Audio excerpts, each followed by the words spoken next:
Para começar, eu vou contar um pouquinho do filme antes de trazer a essa percepção dos arquétipos da astrologia e dessa parte sistêmica para vocês. Então, o filme ele conta a história de Mac, o nome dele.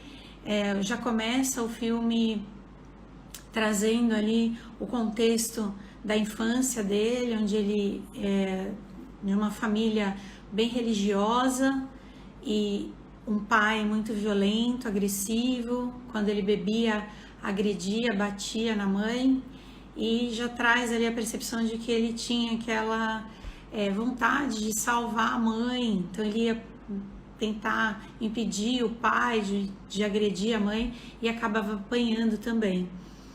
E num determinado ponto ele expõe isso, ele conta, ele fala que isso estava acontecendo e leva uma surra, apanha demais. E depois disso ele coloca veneno na bebida do pai e mata o pai, ele assassina o pai.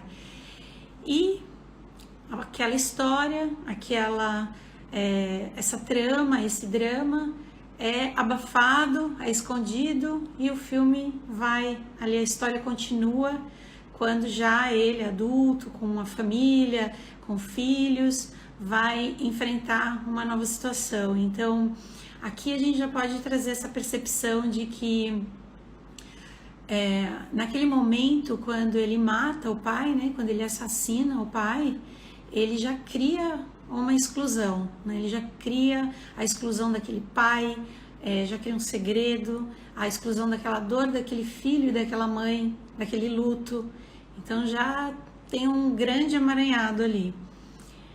E aí, voltando para a história, ele vai acampar com os 3 filhos e no caminho ele para. Essa cena também é bem simbólica, acho que é legal também falar sobre ela. Ele para numa cachoeira para contar para a filha mais nova, que a filha mais nova é aí a principal personagem, né, da trama. Então ele para na cachoeira para contar para ela a história daquela tribo, e de uma tribo indígena, de como aquela cachoeira se formou. E é muito legal, né, muito interessante ele contar que a tribo estava muito doente e o grande espírito pede para que a princesa seja sacrificada para que a tribo se cure. E tanto o chefe da tribo como os membros, eles não queriam pedir isso para a princesa. Só que ela escuta e ela decide se sacrificar, e ela pula do penhasco. A tribo se cura, o chefe percebe que a filha estava desaparecida, então ele entende que ela se sacrificou por eles. E ele fala com o grande espírito para que esse ato que ela cometeu, esse sacrifício, pudesse ser eternizado. Então ele cria ali a cachoeira das lágrimas, dessa dor, desse sacrifício. E a filha mais nova traz vários questionamentos ali já quando ele conta essa história. Então ela traz para ele: quer dizer que o grande espírito é só um outro nome porque a gente chama de Deus? Ou o grande espírito também vai me pedir para me sacrificar pela nossa família? Então já começa a trazer essa percepção. Bom, e o que acontece ali é que ela vai em direção a esse destino, né, tão triste, porque no acampamento, quando ele vai acudir os 2 filhos que estão se afogando no lago, e ela fica sozinha, a mais nova, ela é raptada, e a polícia acredita que ela é morta, mas não encontram o corpo. Eles encontram um vestido numa cabana com muito sangue, e aí passa a entrar nessa dor profunda, no que no filme ele chama de a grande tristeza, quando a grande tristeza se instala, e passa a entrar nessa dor, nessa culpa, nesse luto, né? E até que ele recebe uma carta para entrar em contato com Deus naquela cabana e falar sobre isso. Então ali se inicia a jornada dele de cura. O processo dele de cura. Quando ele vai para aquela cabana onde foi encontrado o vestido dela, onde ela foi morta, e ali ele vai ali, o que a gente pode chamar de uma consciência maior. Então ele vai ao encontro da Trindade, né? Então Pai, Filho e Espírito Santo.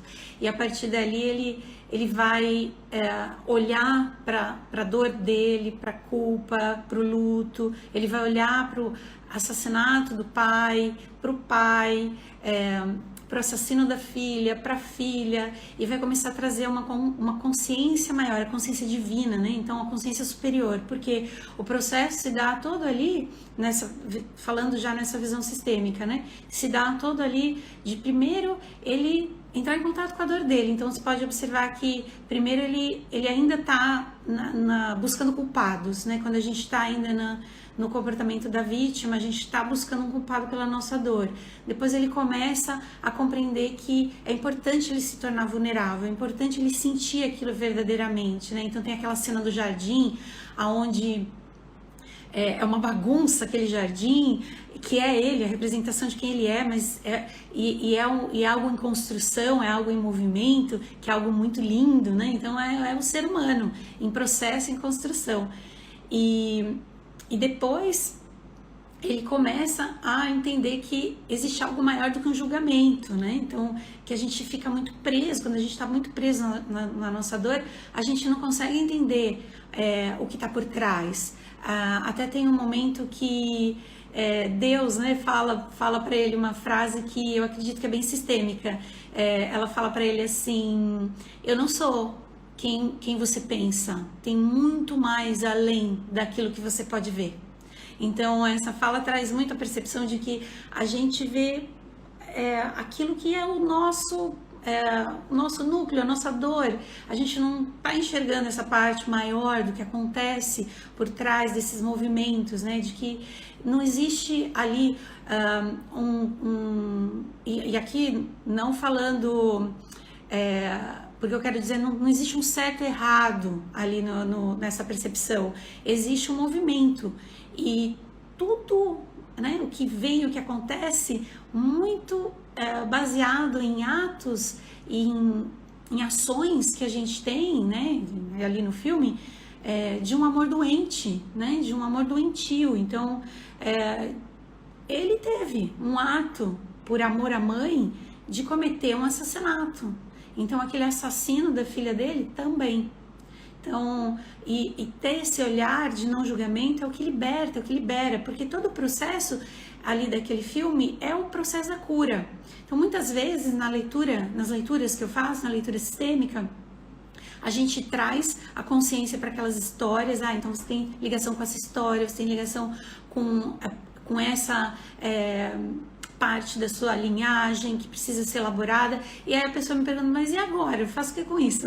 Aí a gente vai fazer um movimento de olhar para tudo isso, né? Na sessão eu sempre guio para a gente olhar como ele olhou para o pai, como ele olhou para o assassino, como ele olhou para a filha. A gente vai trazer isso para olhar também. Então olhar, expressar, colocar o sentimento ali e trazer o olhar maior do não julgamento. Para quê? Para liberação, para o perdão, né? Antigamente eu tinha uma ideia muito errada de perdão. Eu acreditava que perdão era algo arrogante, e era como se eu estivesse concordando com aquela situação. E na verdade o perdão, ele é para você, né? Pra gente. O perdão, ele é interno. Quando você perdoa, o perdão é a mesma coisa do que liberar. Eu liberto, né? A libertação da dor. Agora, até trazendo um outro exemplo. Quando eu faço leituras, eu já tive casos assim de falar para a pessoa: olha, você tem essa relação com seu pai que precisa ser elaborada. E a pessoa falar para mim: já trabalhei essa relação. E eu pergunto: e como é que é a sua percepção sobre esse pai? E a pessoa responde: eu sei que ele sofreu muito, mas isso não é desculpa para ele ter me agredido como ele me agrediu. E então essa fala é uma fala de dor ainda, porque aqui a gente não está buscando desculpas ou justificativa para nenhum comportamento, não é isso. O processo que o filme mostra é o processo da cura interna, da cura dele, não e desse olhar maior, dessa consciência superior, né? Agora, eu falei para vocês que eu ia trazer os arquétipos, né, da astrologia para falar um pouquinho do filme.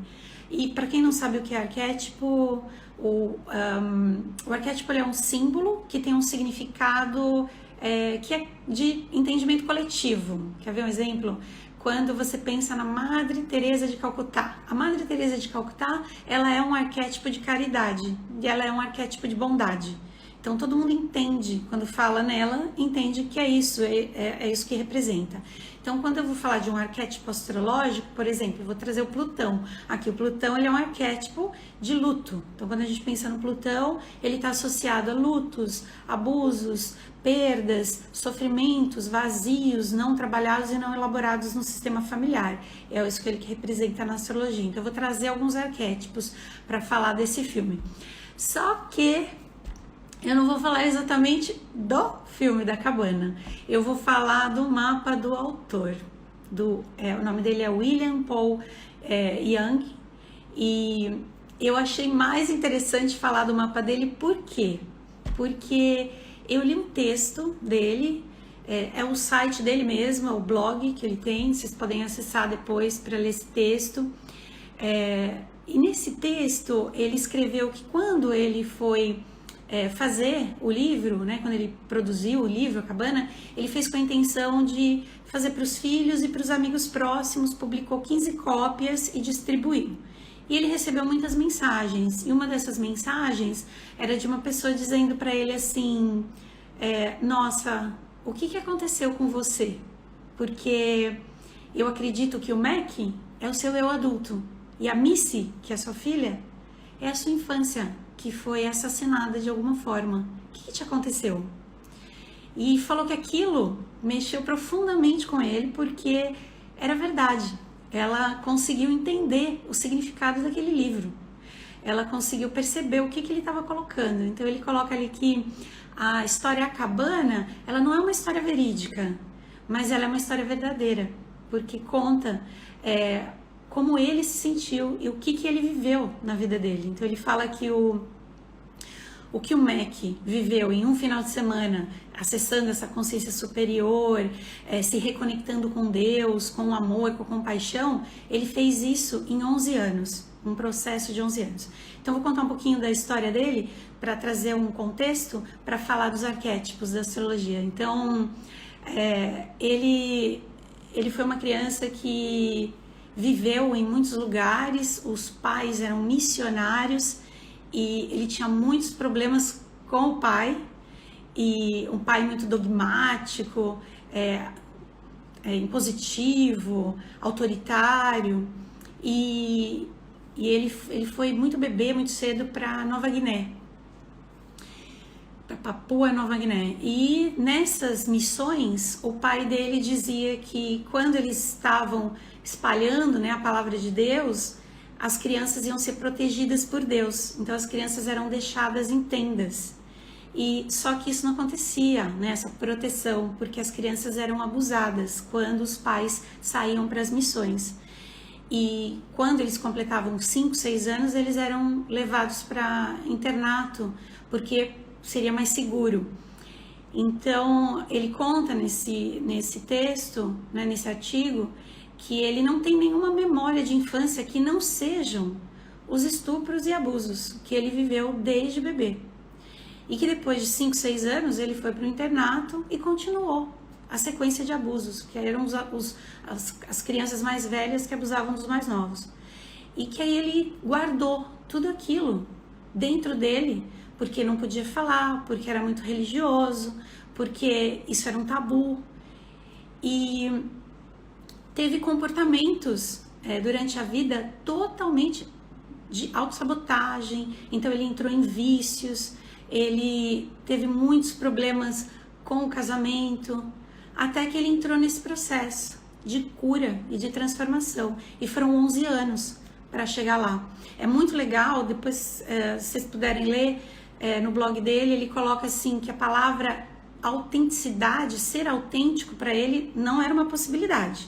Não era uma possibilidade ser autêntico, porque ele tinha uma cabana dentro dele, né? Então ele falou que a cabana é esse lugar obscuro, escuro, de sofrimento, de dor, que ele ficou preso ali naquela cabana. E que todo mundo tem essa cabana, todo mundo tem. Então, o nome do texto, inclusive, é a alegria de trazer à tona os segredos mais obscuros. Então, ele fala que como foi importante ele trazer todo esse conteúdo, né? Então, que realmente a Missy, a criança, representava a infância dele, que foi assassinada. E ele ficou preso naquele momento. E eu sempre falo também, né, nas leituras, que quando a gente acessa o nosso mapa, a gente pode ver onde é que a gente tem esses emaranhados que a gente pode ficar preso. Então, essa cabana, né, que a gente vai ter, onde a gente vai ficar ali naquela dor profunda que a gente não elabora. E voltando um pouquinho para ele, nesse texto, ele fala que esse processo começou para ele quando ele começou a verbalizar. E olha que legal, olha que interessante. Ele tem o karma em Gêmeos, no mapa, é o mapa dele, real, tá? Ele tem o mapa, o karma em Gêmeos e o dharma em Sagitário, ou seja, na sistêmica, ele vai ter ligação, o karma, vão ser as histórias que a gente vai estar mais conectado, que aconteceram com nossos pais, avós, bisavós, enfim. Em Gêmeos, ele vai ter ligação com as histórias de segredos, de coisas não ditas, de um masculino que não pode se comunicar, especialmente porque ele tem Marte do lado do karma, né? O representante de toda a linhagem masculina. Então, ele tem ali o acúmulo de não poder se expressar, de não poder lidar com as verdades, né? E o Dharma dele é Sagitário. Sagitário, como Dharma, é a busca pela verdade espiritual. Então, é o ter foco, é compartilhar com leveza, com praticidade, suas experiências e buscar essa verdade espiritual. E ele fez isso, né? Ele fez isso. Então, ele estava emaranhado realmente com dores desse masculino que viveu muitos abusos e não pôde expressar e foi caminhar por uma busca de uma verdade maior, dessa consciência, dessa libertação. E ele tem também no mapa o Quiron, a ferida dele é em Aquário. Então aqui indica a criança que se sentiu não vista, a criança que não foi vista. Então, assim que ele se sentia, né, de não ser cuidado, apoiado, principalmente de não poder ser ele mesmo. Então aquela fala que eu disse do texto que ele escreve, que para ele era impossível ser autêntico, é muito relacionado a essa ferida, muito relacionado a esse Quiron. Então, doía ser autêntico, doía ser quem ele é, porque na verdade ele não aceitava essa parte, né, essa sombra que ele carregava desse passado doloroso. E a partir do momento que ele se conecta com essa criança que ele foi e passa a se permitir ser autêntico, ele ganha o dom da criatividade, ele ganha o dom de ajudar outras pessoas a serem autênticas, a serem quem são, né? Então, acredito que ele fez isso muito bem. E de sombra, olha que interessante, a Lilith dele é Sagitário. Então, no mapa, a Lilith vai marcar onde a gente tem uma característica que a gente não aceita.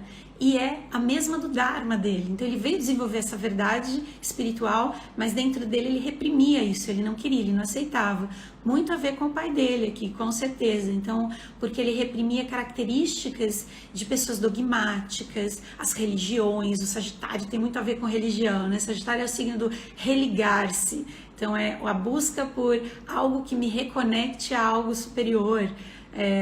E ele tendo essa sombra, é como se não, eu não quero, eu não sou, eu não aceito isso faz mal, isso é ruim para mim. E é onde estava o poder dele, né? Fazer as pazes no coração dele com esse pai e com não só as religiões, né? Mas com aquilo que ele acredita. E foi o que ele fez. Outros dois aspectos bem fortes, né, que ele tem é uma oposição do Saturno-Sol e uma quadratura do Plutão-Sol. Então, o mapa dele é todo no trabalho do masculino, né? Então, o Plutão, aqui entra a questão de absorver lutos e vazios e abusos não elaborados por todos, e o Saturno uma repressão na identidade, na manifestação de quem ele é. e ainda mais o Saturno em Escorpião, né? Ele tem o Sol em Touro, o Saturno em Escorpião, essa oposição. O Saturno marca as crenças, aquilo que a gente vai ter de mandatos que passam de mão em mão e que a gente repete mesmo sem fazer sentido pra gente, a gente continua repetindo. E quem tem o Saturno em Escorpião tem a crença de que precisa controlar as emoções, de que não pode acessar dores, lutos, de que não pode demonstrar essa vulnerabilidade, né? O engole o choro, aqui esse Saturno Escorpião. E quando é trabalhado durante a vida, traz uma força de regeneração emocional muito grande. Então, esses são os principais pontos sistêmicos do mapa do autor, né? Então, esse eixo de sair dos segredos e ir em busca da sua verdade e compartilhar isso com sabedoria, essa ferida de não ser visto e poder ser autêntico e ajudar outras pessoas nessa autenticidade, essa sombra de aceitar que existe dentro dele também uma parte aí que busca os dogmas, as religiões, e elaborar isso e se empoderar e libertar esse masculino de tanto sofrimento, de tanta dor retida, de não expressar, né? Bom, eu achei muito incrível essa história, por isso que eu quis compartilhar com vocês. Fez muito mais sentido contar a história dele, né, do autor, do que fazer a analogia só com o filme, porque eu acho que tem uma beleza muito grande, um simbolismo muito grande, né? E era essa aqui a minha percepção, a percepção que eu queria trazer para vocês. Mas, de qualquer forma, eu também queria deixar claro, né, para todo mundo que esse filme, às vezes muita gente pensa, ai, puxa, mas esse filme tem um cunho muito religioso, enfim. Aqui é uma percepção mesmo minha de como seria essa leitura, tá? Não tem a ver com nenhuma crença de cada um. Agora eu vou só dar uma olhadinha aqui, parar um pouquinho para olhar quem chegou, quem tá mandando mensagem, que eu fui falando sem parar, né? Ai, que legal! Olha só, muita gente, todo mundo por aqui, que delícia! A Denise, minha mãe, a Gabi, a Lari, a Dé, que delícia! O Sérgio, Gislene, nossa, o Elcio, Regiane, que coisa boa! Nossa, muito bom!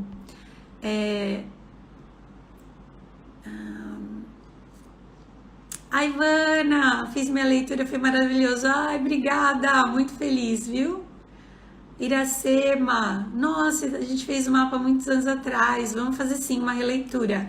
Sempre eu falo, o mapa tem tantas informações que a cada ano, cada vez que a gente revisita isso, é uma informação nova, né? Então a gente vai aprofundando em todos esses temas, vão fazendo mais sentido, né? A Lari perguntou, né, para repetir, para não repetir isso, como é que a gente faz, né? Por isso que eu achei esse filme tão incrível, porque a repetição, ela cessa quando a gente para de julgar, e parece uma coisa tão óbvia, né? Nossa, é tão fácil, só que não é fácil parar de julgar. Então, quando a gente corta o julgamento, para de julgar, no sentido das lealdades, das repetições, quando a gente tem conexão com histórias de exclusão, como eu falei do filme, mas quando é um paradigma, uma crença, é trazer consciência com maturidade e mudar a postura e fazer uma escolha diferente. Mas no padrão é fundamental fazer esse processo de sentir, de se permitir ouvir aquele sentimento. Eu também falo muito isso, né? Os sentimentos, eles querem ser ouvidos. Eles não são bons ou ruins, eles querem ser ouvidos. E a gente precisa ouvir esses sentimentos. Então, é escutar aquilo, se permitir ser vulnerável, né? Se abrir para essa vulnerabilidade, viver os lutos que a gente tem que viver e depois trazer o não julgamento, como ele fez, né? De ter essa percepção maior. E tem até uma cena que quando ele vai de encontro ao corpo da filha, né? e que Deus vai junto com ele e fala, vai ser muito difícil para você esse momento, é quando ele tem que olhar para o assassino da filha, então, e elaborar toda aquela dor e deixar aquilo ir, e soltar. E de novo, né, não é uma questão de certo e errado no sentido de isenção de responsabilidade dos atos, das ações que a gente comete, não é isso. É o processo interno de libertação e de cura. É assim que a gente para de repetir padrão. Tudo que a gente julga, a gente vai repetir sem perceber. Né? Isso eu também reforço bastante nas leituras. A repetição, normalmente, a gente não se dá conta dela porque não é a mesma história que a gente repete, mas é a mesma dor. A gente repete a mesma dor. A Mafalda, que legal! Adoro suas aulas. Super feliz de aprender. Obrigada. Fico muito feliz, viu? Outra pergunta. Da jornada gratuita. A gente vai poder aprender a identificar esses padrões? Aliás, vamos aproveitar, né, para passar recados aqui. Com certeza, na jornada gratuita, eu vou ensinar vocês a olhar para esses padrões no mapa. Recados aqui, né? Então, amanhã tem live comigo e com o Elcio Pini, psicólogo. A gente vai falar como é que a astrologia e a psicologia podem trabalhar juntas. Então, como é que, por exemplo, eu trouxe todo esse conteúdo de desafios e dores e agora eu faço o que com isso? Como é que eu chego naquela jornada que o MEC foi de encontro a essa consciência maior? Então, vamos buscar terapias e ferramentas que possam auxiliar nesse processo, né? Então, a gente vai fazer essa live amanhã. Vai estar aqui no Instagram direitinho para vocês, vai ser às 13 horas de Brasília. Vivência comigo sobre os eclipses, dia 2 de abril, para planejar o ano e olhar qual que vai ser a influência dos eclipses no mapa individual, né? E o workshop da jornada gratuita, o poder terapêutico da astrologia sistêmica.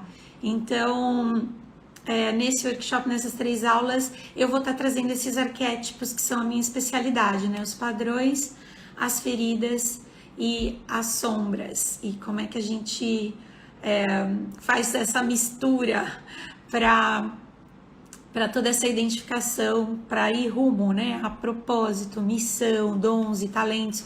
Porque como eu falei dessa história desse autor, né? Se a gente fica preso, então ele poderia, é um livre-arbítrio, ele poderia ter ficado preso naquele luto, aquela quadratura do Plutão-Sol que ele tem, do Saturno, oposição ao Sol, nesse eixo também de padrão de não expressar, ele poderia ficar preso no luto a vida toda, é uma escolha. Mas não, ele entrou numa jornada, num processo que levou 11 anos para ele, de cura, de transformação. E ele foi para o Dharma dele, ele foi para a potencialidade do mapa, né? Porque por trás de todo arquétipo do mapa existe o desafio e existe a potencialidade. E a gente tem o livre-arbítrio de realizar aquilo ou não. Por isso que não tem mapa bom ou mapa ruim. Tem mapa. Tem um mapa e tem por trás de todo o mapa vai ter os desafios e as potencialidades. A Lívia, a Cris, ainda estou encantada com a aula de sábado. Obrigada, Lívia! No sábado eu dei uma aula do ser quântico sobre o Quiron e a Lilith, a dinâmica, né, da nossa criança machucada e como a gente cria máscaras de proteção para não sofrer mais. Ué, minha mãe linda! Muito bom ver todo mundo por aqui.